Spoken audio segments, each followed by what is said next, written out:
Iran মধ্যপ্রাচ্যের একটি দেশ যার সম্পদের উৎস বিশ্ব অর্থনীতিতে গুরুত্বপূর্ণ ভূমিকা রাখে। চলুন জেনে নেই ইরানের সম্পদের উৎস কি।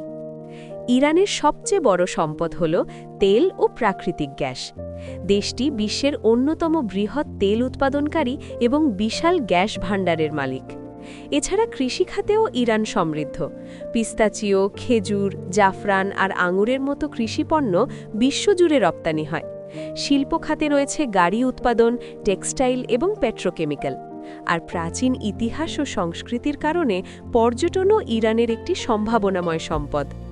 তেল ও গ্যাসের বাইরে কৃষি, শিল্প আর সংস্কৃতির সমন্বয়ে ইরান গড়ে তুলছে তার অর্থনৈতিক ভিত্তি। এভাবেই দেশটি বিশ্বে নিজের অবস্থানকে শক্তিশালী করছে।